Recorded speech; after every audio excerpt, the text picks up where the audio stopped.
Cara, e aí assim, foi pós-Copa, né? E aí a gente falou com bastante gente que saiu da Globo, né? Porque houve uma reestruturação monstra lá dentro, muito. Assim, que é aquele negócio, a gente de fora olhando o Galvão no meio do. Assim, nem no meio, anunciou que ia dessa vez ia ser a última, né? Porque todo ano toda Copa ele falava que era a última Copa, né? Mas nessa era a gente eu falei, cara, eu pensei, se o Galvão não vai ficar, seja lá qual motivo que foi, não tem. Tá todo mundo em risco aí, né? E aí o Kleber saiu também, que foi um choque, assim, pra nós aqui de fora. Mas você ficou, né? Você teve essa coisa, porque todo mundo indo embora, e a gente falou com um monte de gente, tipo, pra todo mundo foi meio que diferente como é que foi essa situação. Como é que foi essa situação pra você lá? Ah, cara, assim... Falando de quem saiu ou no meu caso? No meu caso. No meu caso, cara, assim, eu nunca senti que eu pudesse sair, assim. Mas também falei assim, cara, a vida é ciclo, né, cara? Sim. Se em algum momento achar que eu preciso sair, que precisa renovar, ok, eu vou fazer o quê, assim. A partir do momento da vida, cara, eu acho que vocês já devem estar com essa idade também, de só se preocupar com o que você pode controlar, né, cara? O que eu não posso controlar, cara, não adianta eu trazer mais problema pra mim. Se eu não posso controlar aquilo, que eu vou fazer? Se em algum momento, Globo, Sport TV, a empresa que eu tô hoje, achar que eu não posso mais, ou que eu não devo mais, ou que eles não precisam mais, cara, tá tudo certo, cara. Eu vou fazer. Cara, assim, eu posso dizer uma coisa, assim, cara. Desde o meu primeiro dia 1º de abril de 1997, quando foi meu primeiro dia na TV Globo, como estagiário, até hoje, cara, eu só fui feliz lá dentro, cara. Ah, que legal. Claro, tem apurreação, tem problema, tem gente que você se dá mais, tem gente que você se dá menos. Isso é normal num ambiente de trabalho tão grande.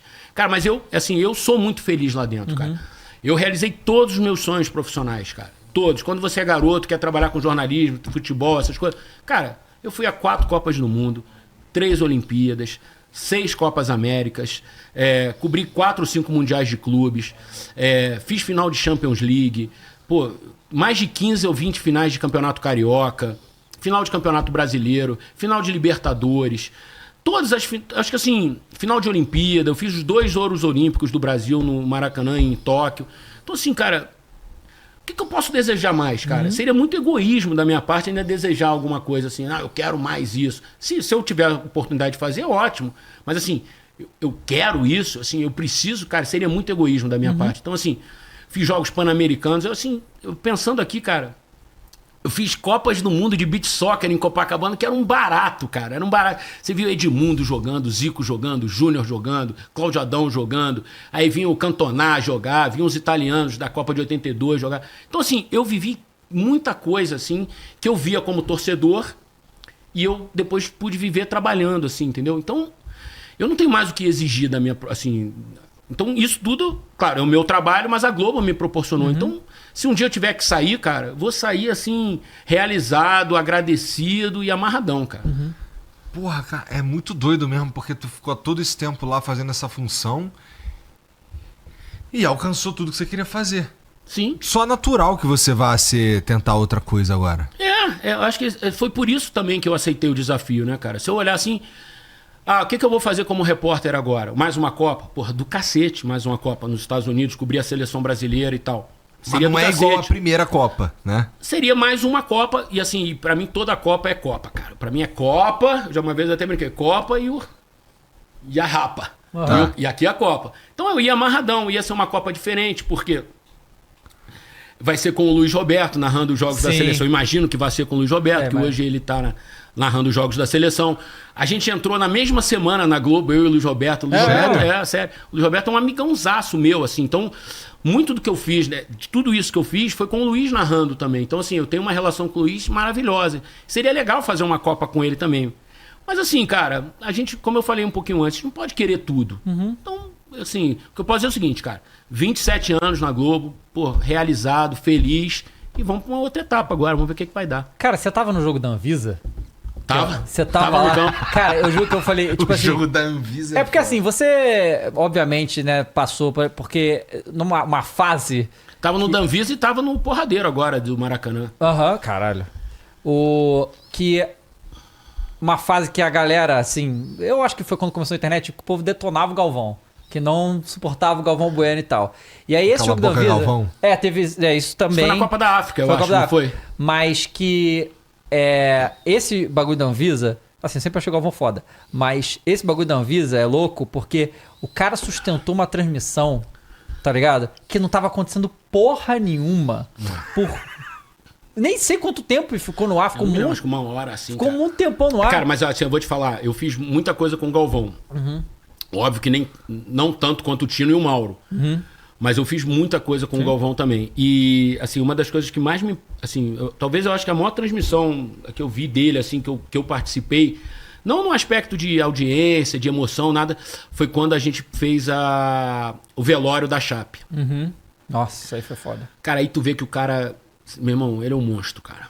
Aí tu vê que o cara é um monstro, assim. Porque, assim, você narrar uma Copa, uma corrida de Fórmula 1, uma medalha olímpica de vôlei, cara, é o que eles fazem, o que eles se prepararam a vida inteira pra fazer. O Luiz Roberto, Kleber, Galvão, todos os narradores, Villani, Luiz Carlos Júnior, enfim, todos, Paulo Andrade, que agora vai ser nosso companheiro.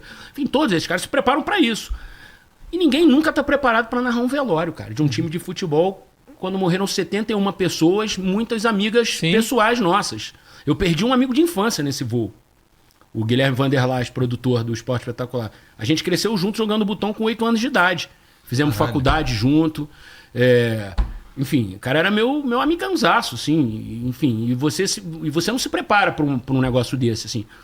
Cara, e a gente ficou no ar de 6 da manhã até 1 da tarde, quando acabou o velório. Eu no estádio, né, na Arena Condá, o Galvão nos estúdios no Rio. E ia rodando o Brasil com os flashes. Enfim. Naquele mesmo dia foi o velório dos nossos amigos da Globo, que faleceram na tragédia e tal. E aí tu vê que assim, cara, o cara sustentou 7 horas, cara. 7 horas, cara. Narrando um momento talvez um dos mais tristes, se não o mais triste da história do esporte brasileiro. Acho que é o mais triste da história do esporte brasileiro. Aí tu fala assim, o cara é um monstro, cara. O cara é um monstro. E esse Brasil-Argentina que teve a porradaria lá, você tava no gramado? Pô, tomei porrada pra cacete, porque eu fui tentar entrevistar árbitro, Eu sempre fui muito assim, eu acho que assim, cara, pra mim, o que é o repórter no campo? Ele é o olho de quem tá em casa. Né? Eu fico pensando assim, pô, o Igor tá vendo o jogo Brasil-Argentina, o que ele ia querer saber se ele tivesse ali no campo? O que você ia querer saber se você tivesse ali no campo? O que uma pessoa de mais idade ia querer saber? Um jovem ia querer... Então, isso tudo fica na minha cabeça. Então, eu preciso tentar dar essas respostas. E aí tu começa. E eu acho que o papel do repórter é exatamente esse, trazer resposta. Trazer resposta para quem está comentando... criar uma linha de raciocínio. Ainda que seja meio insalubre onde tu vai pegar essa resposta. Então, assim, cara, teve um momento que tava o presidente da federação, da AFA, andando e tal, e cheio de segurança, eu metendo o microfone, perguntando se ia ter jogo, né? E pá, segurança. Tomei umas porradas, assim. E apareceu, por um acaso apareceu. Tanto que eu recebi um aniversário. E aí, como é que tá a costela? Tá tomando porrada, isso aqui. Então, assim, foi assustador, cara. Foi assustador. Por algum momento eu achei que a gente ia ter uma tragédia daquelas que a gente viu na Inglaterra, né? Porque começou a cair gente, assim, cara. Caraca. Começou a cair gente com bebê. Então, assim, eu fiquei muito impactado, assim, vendo aquelas cenas, cara, assim. Eu achava que nunca mais a gente ia ver aquilo num estádio de futebol. Principalmente porque os estádios hoje estão muito mais organizados, né? As arenas estão muito mais... Ficou melhor, cara, assim. Ficou melhor. Não é a mesma emoção do Maraca Antigo? Não é. Quem frequentou o Maraca Antigo sabe o que eu tô falando.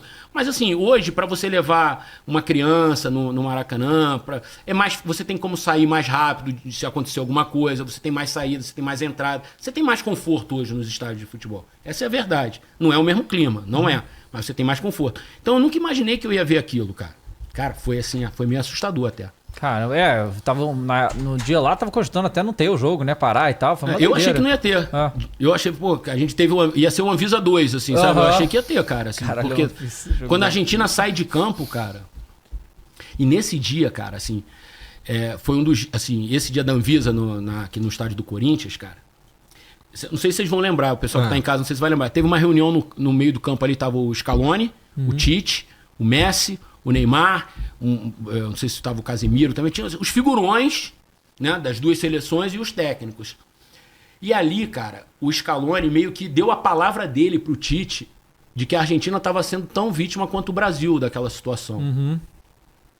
E depois ficou comprovado que eles burlaram várias leis para poder entrar no Brasil. Várias. Não respeitaram as ordens no hotel, não respeitaram os documentos quando eles chegaram no Brasil, os formulários, enfim.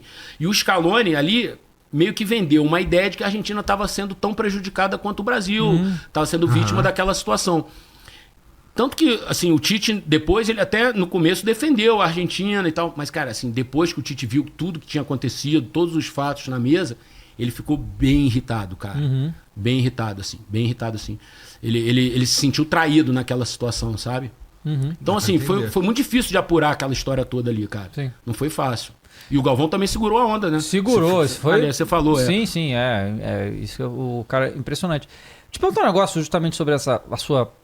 Agora, bom, você sempre vai ser repórter, vai mesmo não exercendo.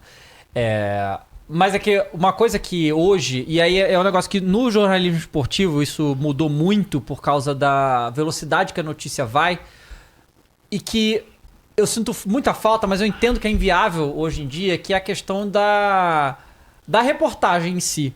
Porque hoje, obviamente, todos os repórteres e os jornalistas têm seus contatos, todo mundo faz tudo pelo celular, e a informação vai muito rápida. Então não tem tempo pra você, tipo, descobrir o negócio agora aqui 9 horas da manhã. Não, vamos fazer a matéria que vai pro ar 1 da tarde e aí a gente conta o que aconteceu. Não. Mas do que você tá falando? Tá falando de apurar a parada a fundo? Apurar a galera não apura, mas, por exemplo, eu vou dar um exemplo. Há um tempo, acho que foi 2 anos atrás, o Flávio Ortega, que era do Corinthians, agora não tá mais, mas ele era da ESPN. Ele fez uma matéria lá com a ESPN sobre o negócio da Taunsa, lembra? Daquela empresa da patrocinadora fantasma lá, lembra da Taunsa? E foi uma puta reportagem que expôs o que aconteceu com a Taunsa. E depois disso o Corinthians saiu, cancelou e tal, não sei o quê. Foi uma puta reportagem e tal. Hoje em dia não tem mais essas investigações, né? Assim, cara, então, a gente teve agora há pouco tempo 2 reportagens brilhantes, por coincidência, da mesma repórter que é a Gabi Moreira. Que ela até agora saiu do esporte e tá na editoria Rio. Vocês sabem, a Gabi Moreira, que trabalhou na ESPN, foi pra Globo. Cara, ela fez 2 reportagens assim que mudaram um pouco a história do futebol, cara. Assim, ela foi a que denunciou a história do Cruzeiro. Sim. Tudo que aconteceu com o Cruzeiro. O Cruzeiro hoje tá numa situação boa, mas passou por quantos... Ficou 2, 3 anos na Série B. Foi 3, né? Enfim, e ela sofreu muito, cara. Ela sofreu muito ataque, porque assim, a questão do clubismo é muito presente. O torcedor não quer ver a realidade. Não quer ver. E isso foi uma matéria que mudou a história do Cruzeiro, mudou a história de um clube de futebol, um dos gigantes do futebol brasileiro. E a outra reportagem que ela fez também foi a história do assédio do ex-presidente da CBF, do Caboclo. Então, assim, a gente ainda tem. Sim. A gente ainda tem esse tipo de reportagem. Eu não vou lembrar agora. A gente teve reportagem agora do negócio dos bitcoins do William com Scarpa. A gente tem algumas reportagens assim que são importantes, assim. Mas de fato, assim, isso demanda tempo. Isso demanda investimento, né? E cada vez mais as empresas, cara, elas não estão com poder de grana de fazer isso. A Globo ainda faz muito isso. Não só no esporte, mas no jornalismo também. Sim. Mas assim, a maioria das empresas não tem esse capital hoje para investir em jornalismo investigativo. Porque o jornalismo investigativo, cara, ele não é hoje e amanhã. Sim. Às vezes é 1 mês, 2 meses. E às vezes, quando você tá numa investigação, não deu, morreu. Você perdeu aquilo tudo. E por aí vai, cara. Isso, cara, imagina você perder 3 repórteres, 2 repórteres do teu dia a dia. Você tira os caras do dia a dia. Ó, vamos cuidar. E aí, como é que cobre o dia a dia, que é o factual, todo dia, diário, que você precisa preencher uma programação? Então, tem muito a ver com o aspecto econômico também.